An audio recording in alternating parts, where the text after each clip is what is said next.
Nice. That's one of them new Ben Franklins you count there, baby Bob. You don't stop. Gotta get that money. You don't stop. Oh man, this is how we do it. East, West.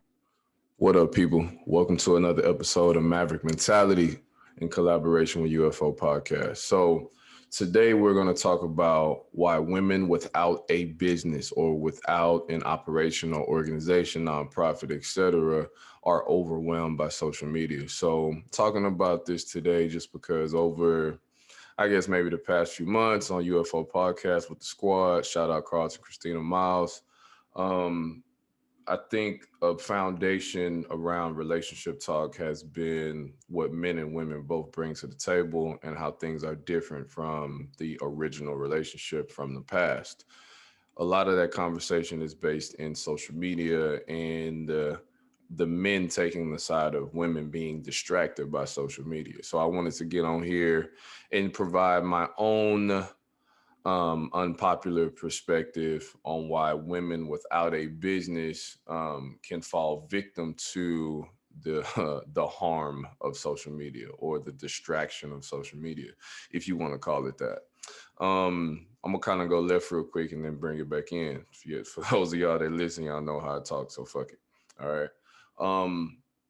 Just on a nature level, when it comes to men and women, so this isn't anything I have data or metrics on. Y'all holler at Miles for that shit.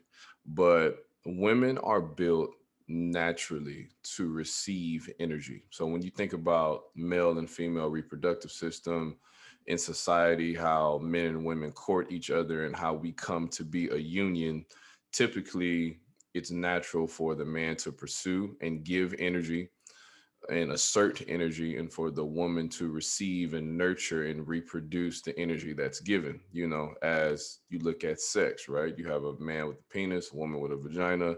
The penis is inserted into the vagina, the sperm is inserted into the egg is now fertilized, and now you have reproduced and created life, you know, literally and metaphorically, right? So women are built to receive energy.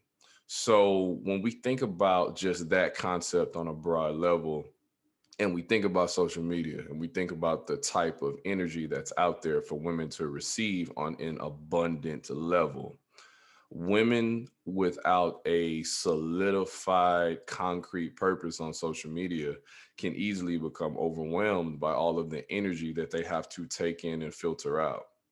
So men, we are built to fight off the energy, and we have more of an external force that we're connected to, which is, again, our reproductive organ and life forces outside of the body, along with other things that men are judged to do at a high level. So we talk about strength, we talk about protecting the home, providing money. All of those things are external factors, right?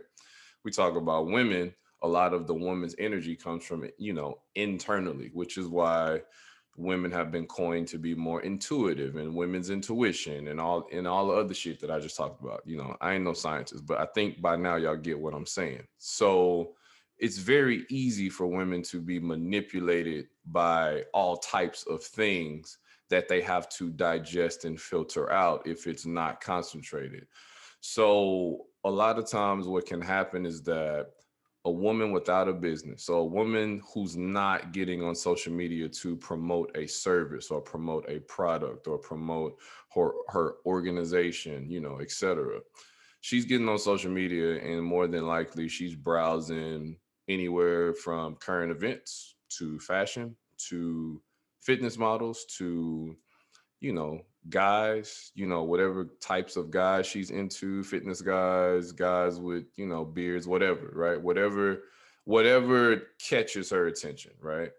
And that in itself is the reason why women can easily become overwhelmed, is because if everything's catching her attention and now she's cast with the responsibility to filter out all of this attention and all of this energy, it's really easy for her to kind of become, I guess, I guess in a way, in a simpler term, just distracted by what's real, what's not, what she should take in, and then what should be automatically filtered out. But it's kind of like being a kid in a candy store, right? And not to, call women children or imply immaturity in any type of way, but it's like being a kid in a candy store. It's like if you have all these options, right? And then they say pick whatever you want, but you've never necessarily tried anything in the candy store, or all the options look good to you, then you're probably gonna walk out that motherfucker sick, or you'll start to feel sick at some point for overindulging in those things because you're taking in things that are sweet and taste good in ration, but in abundance, they'll tear you up and they'll fuck your stomach up, right? Just like, some women, keeping it real, have fucked their lives up, on social media, or have been down the wrong path. We won't be so extreme and negative. So, if a woman is on social media a lot and she's in a relationship, right? Because, as I stated, I'm speaking from a frame of a woman being single and not being obligated to anything. But as we talk about a woman who's constantly on social media or who indulges in social media on a high level, and she's also in a relationship or also dating a man exclusively, or whatever have you, a lot of times she's going to take that same energy and then put it back into the real world and bring that energy back into her relationship. So what you see happen is that men who are dating women, they get with them and then they're one way, right? And let's say this woman before she got with you was not big on social media, and then all of a sudden she is, or she's in and out of social media. You'll notice that, or you could notice that when she is in her social media phase, her demeanor and her energy becomes inconsistent because she's constantly having to filter out what she sees and how it feels, and if it's true or not, and how it excited her or made her sad or pissed her off or whatever. And then she's attempting to filter all that out and bring clean, consistent, concentrated energy into the relationship. And for a lot of women, that's really hard to do, consciously and subconsciously, whether they understand that part or not. And I think that's where a lot of modern men become frustrated with women who indulge in social media, is because you consistently get an inconsistent woman as it relates to her demeanor, her mood. It can even spiral into certain actions or her trying to mirror the things that she's seeing on social media, because she's taking all of those things in are factual and nothing's being properly filtered out. And that's where I think when it comes to the dating world, men are worried or concerned with the uprise and influence when it comes to social media. Um, as I stated, as far as mirroring, right? Another thing in woman's nature is that a woman is going to naturally be drawn to the collective, or naturally be drawn to the larger group opinion, to know and accept what's deemed as acceptable. So when if we look at just history, just on a broad level, not any specific events or any dates and times, but if we think about what qualified a woman to be a great woman maybe 100 years ago, and then we fast forward that 50 years ago, fast forwarded 50 years in advance, right? And then we move to another 50 years into our current era now. We think about how the woman collectively has changed along the way as a group. Okay. When we think about men, men have not changed collectively as a group. There have been new trends. Men have, ventured into alternative lifestyles and things of that nature, or men's style has maybe changed, like, what men wear, externally. Again, once again, men with the external forces. Um, but man itself, as men operate and what men care about and what men do and what they strive to be, collectively has not changed, outside of a small percentage of men who aspire to be something else, right? And we won't get into that. But collectively, women have changed dramatically a few different times over the course of 100 years, and that's all due to the collective perspective and opinion of what a woman first can do, right? So we talk about women's rights and equality and things of that nature. Women have been given more access to be exactly who they want to be. So again, now you have women with more options to do and be exactly what they want, to be and do whatever they want to do. um but again, what that creates, is a potential overindulgence in those options and not being able to filter them out properly or fast enough to not cause unnecessary turbulence or chaos, especially as it relates to the dating world and relationships, etc. So of course, I don't know everyone's specific details and what they go through as it relates to social media, or if any of this is resonating with whoever's listening to it at the moment. But just some tips, for women and men, because, men have issues with overindulgence too. And I know guys who got to delete the app off their phone and take a break and limit their screen time. And I applaud you for that. I know it may sound like I'm shading y'all, but I'm not. It's just how I talk. But some tips, to help you or to assist you with that. If you don't have a business on social media, or if you don't have business on social media, as it relates to, when I say business, like something for monetary gain, exploit, or leverage, is first, just limit your overall screen time, just for natural health reasons, and also too, just to maintain your consistency and concentration in real life. So make sure that men and women, you're both on your purpose. You both have healthy hobbies. Men and women are both, exploring those hobbies and that real life purpose outside of social media. And then again, it's just healthy. And on top of health, also make sure you're prioritizing your health.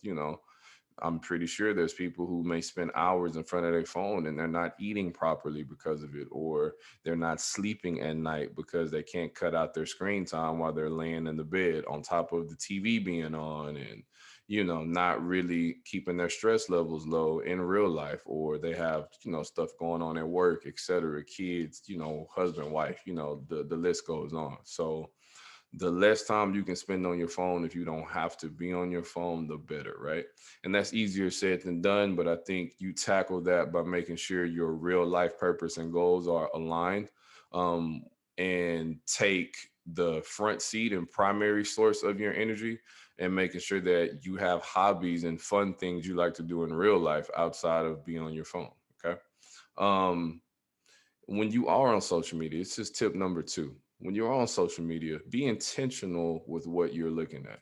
So as I've spoke to women being or falling into the trap of overindulgence, or being overstimulated or overwhelmed, I think that it would be good for women specifically, but of course men can follow this role or this rule of thumb too. Um, is that whatever you're into, right? Stick to that genre as best as you can.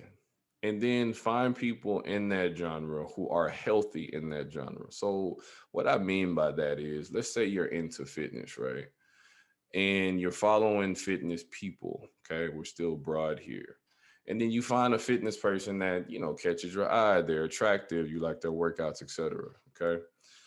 When you're following these people or looking at them, make sure that you are routinely or consistently asking yourself why you're looking at their content, or why you're following them, or what are you learning from them, or are they still pouring into you in a positive way? Because if you followed them for their workout tips and their fitness content, and then it just turns into them posting bikini pictures, or they shirt off, or they just stunning and talking shit, and what they're doing isn't motivating you in a positive way to not judge yourself, or to not think negatively of yourself as you're looking at their page, or compare your life to theirs. If you find yourself feeling that way or doing those things, it's probably time to unfollow them and follow another healthy source that's actually pouring into your life the correct way. Okay. Number three, and this is kind of remedial, and it's simple, but just treat your social media time as a reward. So as we talk about purpose and goals and hobbies, just make it a point to where you've accomplished a certain amount in your day, and you have a calendar and schedule and alarms kind of set up to where you shouldn't even be logging into Instagram or Twitter or TikTok or whatever until you've accomplished your goals for the day. Because a lot of times, and I'm guilty of it too, you'll be going throughout the day and you'll just kind of grab your phone, and before you know it, you scroll, for 3 to 5 minutes, right? And you do that like 3 to 5 times an hour. And then you look up and you spent 15 to 20 minutes out of that hour scrolling through Instagram, not even remembering what you then looked at or what you've liked or what you've commented on somebody's stuff or what you shared or just whatever. So let's do better together, because I also included myself in that, just to make sure that we're treating social media as a reward. If you don't have any business or a business on social media, really make sure that you're still concentrating the reasons and the people that you follow on there, and making sure that you're not overindulging in just everything that flies across your screen, and you spend half the day answering DMs and creating these distant connections with people who, could or could not have your best interests at heart, and then they're pouring into you in a negative way.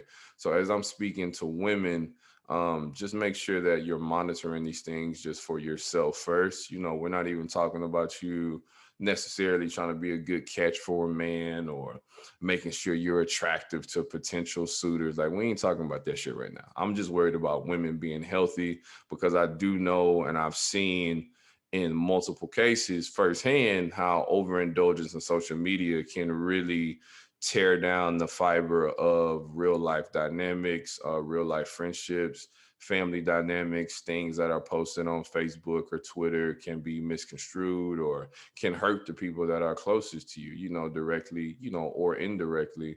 If you're posting something and, you're trying to portray yourself to be a certain way because you've been influenced by social media to do so, you want to make sure that you always maintain control of that and maintain control of your energy, and just your resources, right? Your time, energy, and money when it comes to Instagram, because you spend no time on Instagram, your ass is probably losing money somewhere too. So be mindful of that, man.